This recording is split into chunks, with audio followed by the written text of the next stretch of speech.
I was called by my kuia is Annie Richardson, and she was married to my great-grandfather Ramaka Wihipeihana, and Ramaka was the speaking chief of Ngāti Tukurehe. And he passed away in 69, I think, 67 or 69. But that photo, I just want to acknowledge that photo. That's a John Miller photo. And he was 15 and he had the box brownie from his grandma. And he shot that photo from his hip, sitting down with a bunch of other school kids. Because we really wanted to acknowledge that kuia, because he just thought she was really fantastic. And he posted it on Facebook. And I went, shoot, that's Granny and Grandpa, that's my great-grandparents. So I love that photo, and I also love, that's Auntie Mama, who was married to Peter Richardson. So that's our koro Peter, and Auntie Pari, who was here. So they're whānau from Rangatike. But anyway, I just wanted to show you those, and they were the kind of āhuatanga that kind of keep me grounded in terms of mana. Yeah, so you know all about these things, and I just acknowledge Toioho ki Āpiti taught me all of this. So, and I've carried it as a kete aroha, because this is what actually keeps me grounded and keeps me sane in this very precarious world that we occupy. Anyway, mana taonga, mana whenua, ahika, mana tangata, mana atua.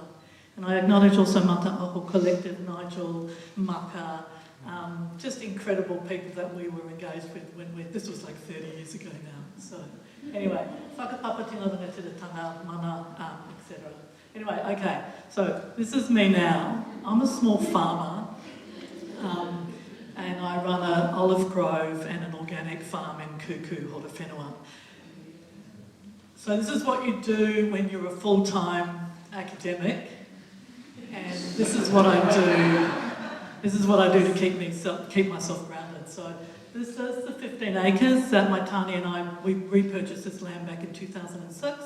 And this land had been taken, the whole lot actually, this whole 20 acres was taken by the Crown in 1941 under extraordinary powers that the Crown gave itself during World War II. And under that it took that land because it was a Labor government, unfortunately, at the time, who took this land. So it was a savage government, but the savage government had its eyes on Kuku since 1936 to take 1,500 acres of land from Kuku. And that's just requisition it without compensation. So there was a local outcry which spread to a regional outcry, which spread to a national outcry, which stopped the savage government taking that land, that 1,500 acres in Kuku in 1936. Anyway, long story short, okay, he still had his eyes on Kuku because Kuku has the best soil in the country. There is 1% of the country that has this kind of quality of soil, and I have 15 acres of it. So. Okay, so here we are. And I really acknowledge Nigel, thank you so much for showing that photo. I want that photo because unfortunately that drawing, that collective drawing we did, it disappeared. I'm hoping one day it might return, but it disappeared into the ether. Anyway, so this is me. I live in the house, this one here, but Richard and I bought this land back. And yeah, we've just transferred it, transformed it. So I've done a lot of artwork, I've done a lot of curation, I've done a lot of writing, I've done a lot of things like Nige does, but this is what I'm doing now. So this is my new marakai. So I'm making a 22 by 23 metre marakai. I've applied for some funds from Horizons Regional Council. I've applied for a lot of funds for this, but I keep missing out. But what you're going to see here is the Nutu Tā, and the Nutu Tā is like a pattern on our meeting house, which is a paparapa. And this is the Nutu Tā Mōna Manu Puku Mahi. So this is the Nutu Tā marakai for hard working hands. So these are the people who do hard work.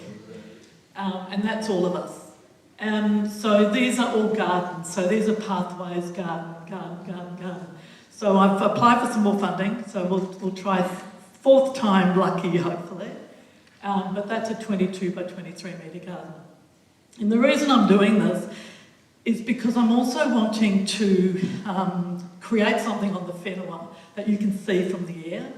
So I'm really hoping we're a bit of a beeline between Wellington and Auckland. So I'm hoping that any politician that's on the plane flying over Kuku goes, what the hell?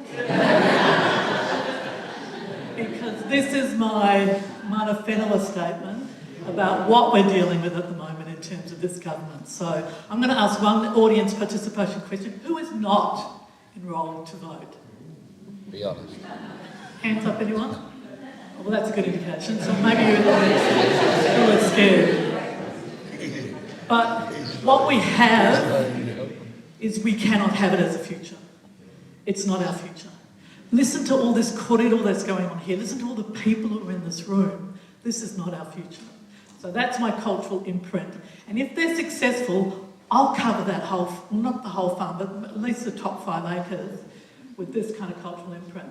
So this is where the new tutara is going. So this is on the Te Kunenga terrace, which is what you kind of come from Manukau, and then you go down into the lower area, which is the former Oho River Terrace.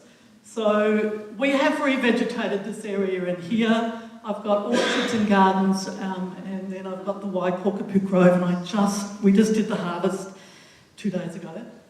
So those olives are coming back from Hawke's Bay.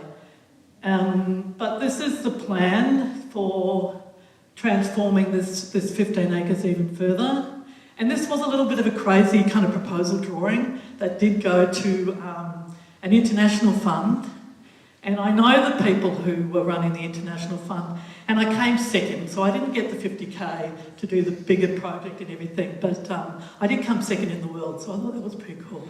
But anyway, that project went to people leading some Indigenous knowledge on these particular kind of trees that grew in Chile, Indigenous knowledge, and they are like a superfood, so they're growing these trees. So I was glad that they won that award. Anyway. Don't know what else I had on the list. What's on the other bit? Oh, okay. This is in the exhibition that's at the moment with Witipu, which was the beautiful Karanga Waimarsha and Roma Portuguese led that project for us. I was exceptionally pleased to be involved in that show, and I'm still exceptionally pleased to be involved in that road show. But this is what I do in winter. I tend to sit and stitch. And I stitch because I have hard-working hands, and that people with hard-working hands have to sit down and put their feet up. But this is a collaborative work with a young alumni from Fine Arts in Wellington, and Pūrehuroa, and Kieran Banks, who's now located in the UK, but he does a lot of my framing. And this was for a show, originally for a show that I had at Toioho in 2024 called 13 Months of Memories, which was all about Richard's decline into dementia. But anyway, so I did a show which he had done all these frames for me, which was a beautiful show in terms of catharsis and just letting Richard go.